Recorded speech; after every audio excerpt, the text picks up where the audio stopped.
diganti kalapasnya, diganti kakanwilnya, percuma. Bahkan dirjen lapas juga pernah diganti gitu ya.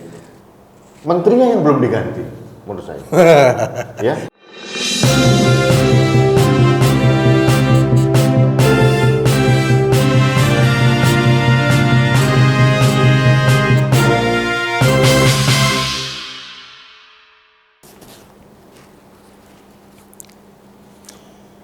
Halo sahabat Indonesia, jumpa kita dalam rubrik Hot News Kanal TV Anak Bangsa. Pada kesempatan ini saya bersama Mas Rudi Askamri selaku pengamat sosial politik akan mencoba membedah atau mengamati kasus atau peristiwa yang mengenaskan terjadi kemarin pagi, tepatnya hari Rabu tanggal 8 September 2021 di Lapas Kelas 1 Tangerang yang menewaskan 41 narapidana. Sahabat Indonesia, yang akan kita bicarakan atau diskusikan dengan Mas Rudi bukan masalah itunya atau masalah kejadiannya, tetapi yang kita akan ulas adalah bagaimana sikap Menteri Hukum dan HAM Bapak Yasona Lawli di dalam pernyataan persnya mengatakan bahwa Lapas Kelas 1 Tangerang ini memang over kapasitas sebesar 400%. Kenapa hal ini bisa terjadi? Untuk itu saya akan diskusikan dengan Mas Rudi Askamri selaku pengamat sosial dan politik. Selamat pagi Mas Rudi. Selamat pagi Mas, terima kasih. Mas, ini ada peristiwa tragis kemarin Mas. Luar biasa. Ini sudah diangkat juga di portal berita KB News kalau nggak salah. Betul, siap. Ya. Jadi memang bagi saya sih aneh Mas ya. Satu yang agak aneh kalau seorang Yasona Lawli mengatakan hari ini yang kita kutip di beberapa media termasuk KB News bahwa Lapas Kelas 1 Tangerang over kapasitas 400%. Betul. Ini bukan kejadian yang kemarin over kapasitasnya ini. Ya. Itu sudah terjadi bertahun-tahun. Ya. Dan itu pasti sudah diketahui. Pertanyaannya, saya kok tidak ada upaya yang sangat serius dari pemerintah dalam hal ini jajaran Kemkumham fokusnya di Dirjen Lapas gitu ya. Iya. Kok apa hasilnya gitu loh? Apa namanya langkah konkretnya untuk mengatasi overkapasitas itu gitu. Dan ini ada semacam apa ya? Semacam excuse ya. Pembenaran Mas. Pembenaran. Ya. Kita disuruh mengerti bahwa itu 400%. Bukan itu masalahnya. Ya. Pertanyaannya adalah dana dari negara yang untuk menggaji mereka, menteri, dirjen, direktur, kakanwil dan sebagainya itu apa yang terjadi dengan penghuni sekitar 2000 lebih. 2000 lebih ya, 2079. Iya.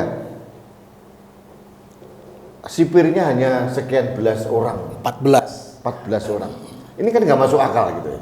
Nah, jujur Mas, kalau di luar negeri ini merupakan aib yang luar biasa. Ya. Dan saya yakin dan terbukti bahwa kejadian kemarin itu sudah disorot di media asing. Ya. Di CNN atau mungkin Al Jazeera, segala macam lah, BBC dan sebagainya.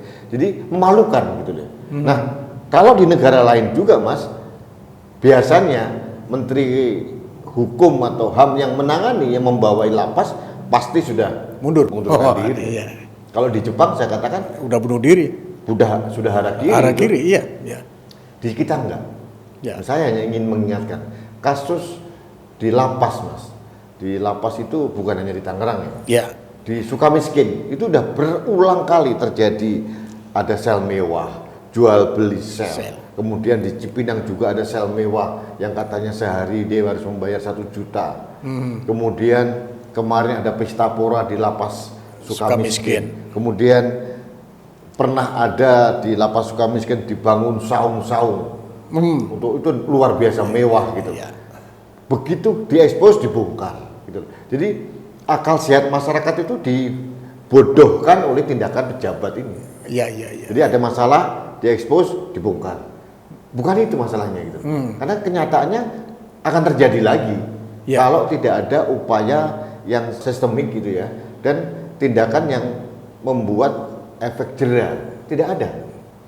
Orang-orang yang sel mewah tetap aja seperti itu. Ya. Kenapa? Ini penghasilan. Diganti kalapasnya, diganti kakanwilnya, percuma. Bahkan dirjen lapas juga pernah diganti gitu ya. Menterinya yang belum diganti, menurut saya. Ya. Atau nunggu reshuffle ini, Mas? Saya nggak yakin karena performa kerja Pak Yasona di periode Pak Jokowi yang pertama itu udah jeblok sekali. Jeblok, iya. Itu tetap dipertahankan. Ya. Saya tidak tahu. Jujur saya kali ini agak bingung dengan keputusan politis Pak Jokowi mengangkat Yasona kembali karena benar-benar tidak perform. Banyak masalah-masalah terutama yang di lapas ini. Iya. Kejadian lapas di Gunung Sindur, kemudian ada lagi kasus penganiayaan di lapas Nusa Kambangan pernah terjadi. Ya. Kemudian di Cipinang, itu ya. Kemarin yang terakhir ada seorang mantan terpidana pelecehan seksual disambut meriah di depan gedung lapas. Itu kan masih area lapas. Harusnya kalau orang itu waras gitu ya, itu tidak diberikan izin untuk di halaman lapas. Penyambutan itu, seperti itu ya, Mas? Oh, di halaman lapas. Ya. Dan malah diantar oleh sipirnya selfie. Ini kan otaknya udah kebalik gitu. Yang satu, yang kemudian yang kedua masalah remisi. Remisi bagaimana seorang pedofil pelaku tindakan seksual terhadap anak di bawah umur diberikan remisi totalnya sampai 30 bulan, 2 tahun setengah. 2 tahun setengah. Jadi nggak ada efek jera gitu loh. Jadi kemarin saya bersetuju dengan statement dari jurnalis dari luar negeri atau pegiat juga dari luar negeri tentang HAM anak gitu ya. HAM anak, yang mengatakan bahwa Indonesia ini bak surga pedofil. Ya. Karena kegiatannya atau mungkin tindakan pemerintah dianggap tidak serius. Nah, satu lagi, saya kemarin dalam tulisan saya juga saya sebutkan, Mas. Sampai detik ini saya belum pernah mendengar statement dari Kementerian Pemberdayaan Perempuan dan Perlindungan Anak terkait dengan keriaan penyambutan orang-orang yang tidak waras terhadap Saipul Jamil ini. Banyak hal. Jadi saya melihat ini agak melebar ya, Mas. Mas. Tapi kalau kembali ke kejadian tragis yang di Tangerang, Mas. Itu hanya menunggu waktu. Pertanyaannya seperti Pak Fadil sampaikan ya, Pak Kapolda bilang katanya konslet listrik. Ya kan? Ini mudah-mudahan benar gitu ya. Tapi akal sehat kita kan nggak semudah itu, Mas. Gitu kan? Jangan-jangan ada mafia ini yang berjalan. Nah, untuk menghilangkan jejak atau kurutu-kurutu itu dibuang atau mungkin di sana juga ada napi titipan atau apa segala macam yang masih berproses. Mungkin napi yang sudah terpidana akan bisa menjadi whistleblower gitu ya. Bisa jadi gitu. Artinya apa, Mas? Kasus-kasus seperti ini kita jangan terbiasa akal sehat kita itu diperkosa oleh para pejabat ini. Sebagai contoh kasus kebakaran gedung Kejaksaan Agung. Akhirnya kan disederhanakan karena keteledoran orang memasang wallpaper misalnya. Itu kan luar biasa. Kita tuh benar-benar dibodoh-bodohin lah sama negara ini gitu. Juga Tangerang ini gitu. Saya protes keras gitu ya, karena ini 41 orang loh. Betul. Meskipun mereka terpidana, pelaku kriminal, itu manusia loh. Iya. Dan ini lapas loh, bukan penjara loh, Mas. Iya. Lapas itu dari lembaga pemasyarakatan. Jadi bagaimana mereka disiapkan untuk kembali ke masyarakat, dibina di situ. Oke. Bagi saya aneh gitu, aneh. Dan saya juga bingung kalau Presiden Jokowi sampai detik ini tidak berkomentar terkait dengan 41 orang korban meninggal, belum lagi yang luka-luka, belum lagi dan sebagainya. Itu aneh bagi saya. Dan harus ada tindakan nyata dari Presiden terkait hal ini. Kalau tidak, menterinya saya naik dewe, Mas. Itu pengamatan saya. Jadi usulan itu, Mas Rudi ya. Jadi saya untuk menyikapi peristiwa tragis ini, Mas Rudi mengusulkan bahwa Presiden harus mengambil sikap tegas. Nah, yang pertama Presiden harus mengambil sikap tegas. Dan kedua, kalau bisa ini, apakah nggak tahu dia masih punya atau tidak, ada naluri untuk bertanggung jawab dari Menteri Hukum dan HAM. gitu ya.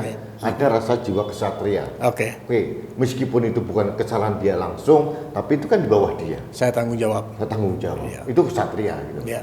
Tapi saya nggak tahu dia punya atau tidak rasa itu. Kita tunggu aja, Mas. Nah, yang ketiga, Mas, harus ada blueprint atau roadmap peta jalan dalam ini loh penanganan lapas di Indonesia. Ini kan sudah di mana-mana overkapasitas. Ya. Di mana-mana. Pernah suatu saat Pak Yasona datang dengan salah satu social influencer ke udah kayak itu dendeng itu. Mereka itu satu ruangan hanya sekian meter, kemudian bertumpuk-tumpuk sekian puluh orang. Tidur pun harus berdiri. Ini kan jujur aja nggak manusiawi juga. Gitu ya. Jadi jauh lebih manusiawi di Amerika. Oh iya. Kalau kita lihat penjaranya di sana, namanya bukan lembaga pemasyarakatan. Ini kan nama-nama retorika yang diperhalus. Mereka penjara, tapi manusiawi itu. Tempatnya bagus, enak, satu orang satu, kemudian apa namanya seperti di rumah sendiri gitu, Mas. Iya, jadi ya katakanlah kebebasan mereka di kerangkeng gitu, tapi secara fisik kan negara harus bertanggung jawab. Nah, ini maksud saya harus ada peta jalan atau roadmap dari pemerintah untuk menata ulang seperti apa pengelolaan lapas ini. Apakah perlu ditambah? Jangan masa nggak bisa membuat lapas, gitu ya. Kita bawa jalan tol bisa kok. Jalan tol, kemudian kita membangun bendungan segala macam, harus ada alokasi. Daripada dikorupsi sama orang-orang Kumham, menurut saya nih, buat lapas lah, minimal setahun 10 lapas untuk menambah gitu kapasitasnya. Kalau sipirnya kurang, bayangin Mas, logika saya kan agak aneh nih. Kayak tadi saya bilang, 2000 sekian orang, hanya 14 orang sipir. Dan itu pastinya bergilir kan gitu, Mas? Gak mungkin 100% atau 7 kali 24 jam ada di tempat terus. Jadi saya katakan Pak Yasona ini dengan segala hormat saya, beliau gagal. Gagal menjadi Menkumham dan gagal menjadi seorang yang bertanggung jawab dalam berbagai kasus di lapas. Dan sampai sekarang ini, kemarin kita bahas, dalam opini saya ada napi-napi koruptor, pesta pora di Sukamiskin, didiamkan saja. Terus yang kedua, Mas, saya hanya mohon remisi. Remisi itu jangan diobral gitu. Jangan diobral gitu. Remisi itu harus diberikan secara selektif kepada napi-napi yang memang jangan hanya berdasarkan hitung-hitungan pokoknya semua. Ini kan orang pekerjaan mudah. Ya. Padahal pegawai di Kumham itu ratusan orang dengan fasilitas yang mewah, digaji tunjangan, pret lah mereka ini. Masa nggak bisa bekerja, Mas? Masa napi koruptor dikasih remisi?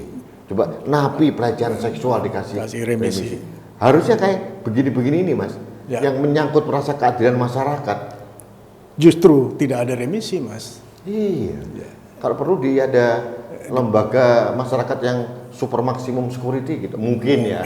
Ada efek jerah. Kalau tidak ada tindakan seperti itu, nggak ada efek jerah, Mas. Iya betul. Ya, kayak tadi kemarin saya bilang, ini pelaku pelecehan seksual disambut meriah, didiamkan saja di halaman lapas. Artinya, Mas, siapapun yang masuk di halaman kita tidak mungkin tanpa izin, percaya nggak, Mas? Pasti ada izinnya. Pasti dengan izin. Jadi kalau itu dibiarkan ya seperti apa? Jadi mohon kepada Pak Yasona yang tadi saya bilang, Bapak ini seorang guru besar, ya, profesor dan politisi yang senior gitu ya. Udahlah, kalau memang nggak mampu, Bapak berhenti saja. Gitu. Kasih kesempatan orang-orang yang lain gitu ya. Ada Wamennya kan jago ini, ada pinter profesor juga ini. Udah kasih aja Pak Wamen yang baru gitu ya, untuk menjadi menteri supaya bisa menangani ini. Kalau tidak seperti ini aja, Mas. Mas, pejabat kementerian kalau sebulan 10 tahun, Mas, atau lebih dari satu periode lebih kan sekarang udah 7 tahun. 7 tahun. Udah kayak raja, Mas. Udah raja, semua fasilitasnya, Mas, dari ujung kuku sampai ujung tanggung negara. Kalau mereka nggak bekerja, untuk apa? Untuk apa? Ini uang kita loh. Uang kita loh, uang yang kita bayarkan melalui pajak untuk menggaji mereka ini. Kalau nggak bekerja, sayang tuh. Jadi saya mohon maaf, saya mengajak para sahabat Indonesia untuk mindset kita dibalik gitu, bahwa kita tidak bisa melihat pejabat itu kayak zaman dulu kala orang hebat. Enggak, mereka itu adalah orang yang kita gaji untuk membuat atau mengurus administrasi kenegaraan ini. Jangan mereka semena-mena. Dan Oke. mereka diberikan kemewahan loh. Apa yang nggak diberikan Mas? Mobil ada berapa? Rumah, kebutuhan rumah tangga Mas Dwi tahu lah, Ya. lebih tahu. Ya, Jadi oke. menurut saya kalau sudah diberikan seperti itu, bekerja dengan baik, Ya, bekerja dengan hati. Kalau memang tidak mampu, sudahlah, istirahat saja. say goodbye aja. Saya goodbye. Iya, Itu lebih kesetiaan. Oke. Oke. Saya kira gitu Mas. Ada lagi Mas unek-unek, waduh kelihatannya unek-uneknya keluar semua ya. Enggak, unek-unek Ya, ini, oke. ini kegeraman. Kegeraman, oke. Kan- Sahabat Indonesia, demikian kegeraman seorang Rudi Askamri sebagai pengamat sosial politik menyikapi kejadian tragis di Lembaga Pemasyarakatan kelas 1 Tangerang yang menewaskan narapidana 41 orang. Ini tidak main-main. Mudah-mudahan dengan unek-unek yang telah dikeluarkan Mas Rudi tadi tidak akan ada kejadian serupa terjadi di tempat lain. Sahabat Indonesia, demikian Hot News kesempatan ini. Tetap sehat, tetap semangat untuk menjaga Indonesia. Terima kasih.